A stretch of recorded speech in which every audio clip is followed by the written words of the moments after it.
Bon, Steph, c'est pas aujourd'hui qu'on doit la faire cette punaise de vidéo là sur la Si, procrastination? je crois que si, ouais, en fait. Bon, allez, Bon, allez. Enfin, si tu veux, hein, sans te commander. sans vouloir te commander. Bon, allez, glandons. La dernière fois, on a fait quelque chose sur les ressources, sur où est-ce que vous voulez aller. Et un des ennemis traditionnels de ça, c'est la procrastination.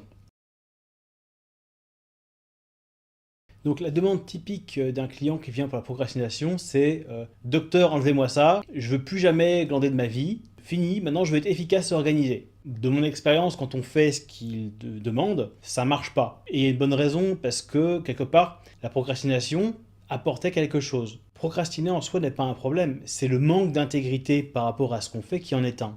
Donc la difficulté, c'est pas le fait de reporter à demain ce qui pourrait être fait après-demain, c'est le conflit intérieur qui fait une dissonance en fait entre quelque chose, un idéal, ce qu'on dit ça devrait être bon pour moi, et la réalité terrain. Donc il y a ce conflit à court terme, long terme. Si on fait toujours ce qu'on apprécie tout de suite dans le court terme, on risque de passer à côté du long terme. Et si on fait que ce qu'on n'aime pas pour du long terme, on risque de passer à côté de sa vie aussi.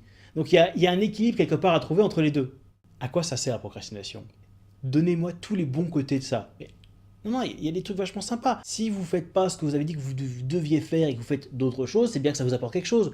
Vous vous écoutez, vous répondez à vos besoins de manière immédiate. Voilà, j'ai envie de jouer aux jeux vidéo, je joue aux jeux vidéo, point. C'est bien, vous vous respectez. Autres avantages, vous avez une compétence de dernière minute super efficace. Non, mais moi je faisais ça pour les devoirs au lycée, c'était top. Voilà, c'est le dernier moment, dimanche soir, 1h du mat, c'est le moment de commencer le devoir pour lundi matin. J'ai 2 heures, après je dors. Ça marche. Cette compétence de dernier moment, elle est absolument géniale. Et oui, c'est la procrastination qui permet de la développer. Donc la procrastination n'est pas trop un problème en soi, si on fait que ce qu'on aime tout le temps et qu'on suit là où il y a l'énergie. Tiens, j'ai envie de faire ça, je le fais. Pas envie de faire ça, je le fais pas. Genre, j'ai pas envie de nettoyer, je le ferai pas. Je le ferai quand ça sera vraiment nécessaire. C'est quand même vachement respectueux de soi et de ce qu'on sent dans le moment. Ce qui est gênant, et c'est, je pense, la raison pour laquelle les gens me sollicitent pour les aider sur cette thématique, c'est les conséquences. Il y a le problème de cohérence à l'intérieur, et il y a le problème des conséquences d'avoir reporté, qui du coup devient un problème à court terme quand, bah oui, les impôts me réclament de l'argent que je leur devais il y a 6 mois, du coup ça s'est augmenté, et comment on s'en sort?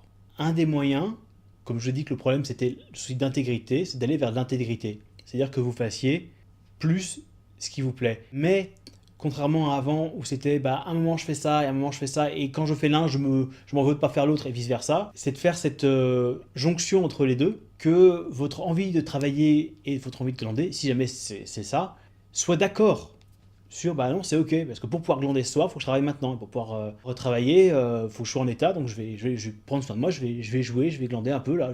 Donc l'idée c'est d'arriver à un accord plus intègre entre les différentes forces qu'il y a à l'intérieur.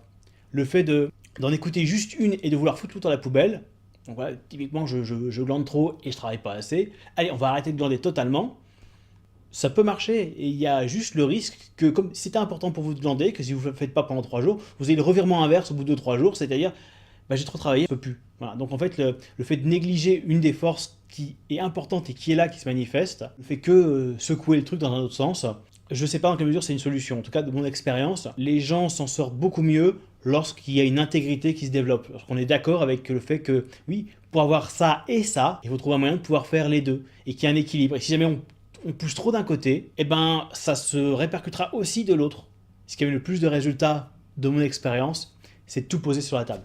Ce que j'appelle résultat, c'est par rapport au problème recadré que j'ai proposé, c'est-à-dire le souci, c'est la cohérence intérieure. Mais qu'en fait, au final, on a glandé ou travaillé mais qu'on se sent bien, voilà, c'est pas la procrastination. Du coup, oui j'ai choisi en connaissance de cause et c'était ok.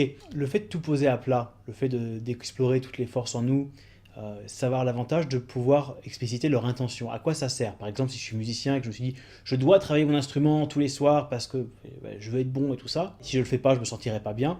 Mais c'est quoi l'intention derrière? C'est je veux être bon, mais à quoi ça sert? En fait, ce que j'ai vraiment plus besoin, c'est d'avoir des gens avec qui pratiquer plus. On va peut-être trouver d'autres moyens de satisfaire ce même besoin. Et donc le jeu doigt qui n'était pas vraiment intègre va devenir quelque chose de peut-être plus rigolo. Genre, tiens, et si je prenais 10 minutes les soirs pour trouver des gens avec qui jouer, ça me ferait pratiquer en même temps que me faire une activité sociale sympa. Donc voilà, si on va chercher les intentions derrière les actes, les jeux doigts et ce qu'on s'était dit, on peut peut-être retrouver d'autres manières de les satisfaire qui sont plus sympas. Mon invitation, c'est de transformer les jeux doigts en des jets en vie. En des jets en vie qui sont vrais. Et des fois, pour les trucs vraiment chiants, j'ai vraiment envie de torcher ce truc-là parce que je veux plus en entendre parler. C'est un bon j'ai envie, c'est pas un j'ai envie genre ah, c'est un j'ai envie de allez hop, fini, on n'en parle plus. Et ça c'est bien, ça c'est la colère, la révolte, ça marche aussi comme truc. Alors, on pourra en parler beaucoup plus, j'ai été relativement vague parce que chacun a sa propre manière de faire, évidemment. Donc des fois, il y a des liens avec le système d'organisation. Est-ce que c'est un souci de compétence, je ne sais pas m'organiser? Des fois, c'est vraiment un souci de sens, où on ne prend pas les bons objectifs. Je devrais faire ça, mais ça ne fait pas sens pour moi. Donc après, c'est vraiment du sur-mesure.